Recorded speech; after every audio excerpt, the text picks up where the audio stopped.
Meenakshi furnitures and electronics स्वस्त दरात electronics गृहोपयोगी वस्तू खरेदी करा। सर्व प्रकारच्या अंगणाचं माहेरघर। प्रोप्रायटर अजय वीज। संपर्क 91 84 46 67 55 57।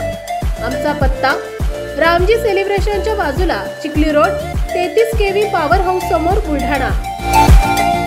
Jijau commercial cooperative bank Amravati या संस्थेला अमरावतीच्या जिल्हा उपनिबंधकांनी एक प्रसिद्धी पत्रक काढून एक प्रकारे क्लीन चिट देण्याचा प्रयत्न केलाय। मात्र जिल्हा उपनिबंधकांना अशा प्रकारे क्लीन चिट देण्याचा अधिकार आहे का? असल्यास मग इतर बँकांना अशा प्रकारची क्लीन चिट का देण्यात आली नाही? हा महत्त्वाचा प्रश्न या निमित्तानं उपस्थित होत आहे। जर अधिकार नसेल आणि तरी अशा प्रकारचे प्रसिद्धी पत्रक जिल्हा उपनिबंधकांनी काढले असेल तर या संदर्भात वरिष्ठांनी गंभीर दखल घेऊन या संदर्भात जिल्हा उपनिबंधकांना जाब विचारणं गरजेचं बनलंय। Jijau commercial cooperative bank Amravati या संस्थेत सुरू असलेला अनिर्बंध कारभार, नियमबाह्य प्रक्रिया, प्रचंड प्रमाणातील भ्रष्टाचार या संदर्भात सिटी न्यूज आणि दैनिक जनसंचालन गेल्या अनेक महिन्यांपासून सातत्याने वृत्तमालिका प्रकाशित करीत आहे। दैनिक जनसंचालन आणि सिटी न्यूजने बँकेत सुरू असलेले अनेक प्रकारचे गैरव्यवहार पुराव्यानिशी आजवर सिद्ध केलेत। बँकेतील भ्रष्टाचार आणि गैरव्यवहारांचे सर्व पुरावे अमरावती सहाय्यक निबंधक आणि अमरावती जिल्हा उपनिबंधकांनाही दिलेले आहेत।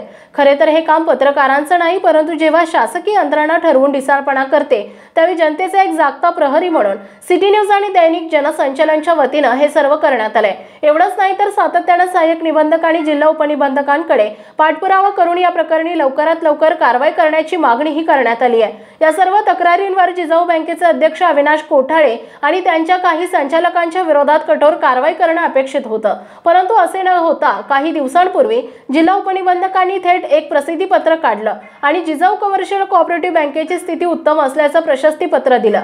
ज्या बँकेची पूर्वीपासून चौकशी सुरू आहे, ज्या बँकेत प्रचंड प्रमाणात भ्रष्टाचार होत असल्याच्या तक्रारी आहेत, त्या बँकेच्या संदर्भात अशी क्लीन चिट देण्याची जिल्हा उपनिबंधकांना घाई कशाला?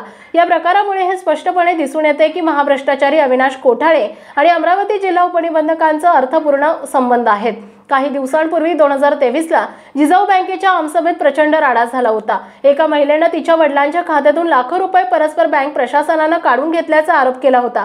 त्याची व्हिडिओ क्लिप उपलब्ध आहे। अनेक वृत्तपत्रात बातम्या येत आहेत। याची चौकशी करण्याची गरज अमरावती जिल्हा उपनिबंधकांना का वाटली नाही? ज्यावेळेस कोणीही व्यक्ती जिल्हा उपनिबंधकांकडे बँकेसंदर्भात माहिती मागण्यासाठी जातो किंवा कारवाईची मागणी घेऊन जातो, त्यावेळेस सर्वसाधारणपणे जिल्हा उपनिबंधक सरळ हात वर करतात, सांगतात ही कारवाई करणं आमच्या हातात नाही।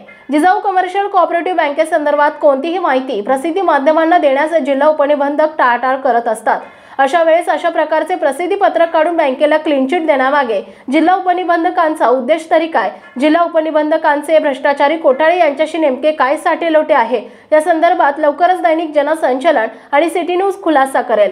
जिजाऊ कमर्शियल कोऑपरेटिव्ह बँकेत सुरू असलेल्या भ्रष्टाचाराला अशा प्रकारच्या क्लीन चिटच्या माध्यमातून संरक्षण देण्याचं काम जिल्हा उपनिबंधक करत आहेत। जर जिजाऊ बँकेची स्थिती एवढीच चांगली आहे तर बँकेचा ऑडिट अहवाल सार्वजनिक का करण्यात येत नाही? अशा प्रकारे गरज नसलेले प्रसिद्धी पत्रक काढून अमरावती जिल्हा उपनिबंधकांना काय साध्य करायचं आहे, असा प्रश्न महत्त्वपूर्ण या निमित्तानं उपस्थित होतोय। या विषयासंदर्भात लवकरच सहकार खात्याच्या वरिष्ठांकडे पाठपुरावा करून योग्य ती माहिती दैनिक जनसंचालन आणि सिटी न्यूज आपल्या वाचकांसाठी उपलब्ध करून देणार आहे। तसेच जोपर्यंत महाभ्रष्टाचारी अविनाश कोठाळे आणि त्यांच्या लुटारू संचालकांवर कठोर कायदेशीर कारवाई होत नाही, तोपर्यंत सिटी न्यूज आणि दैनिक जनसंचालनच्या वृत्तमालिकेची पंथी अशीच प्रखरपणे तेवत राहणार। City news Buldhana.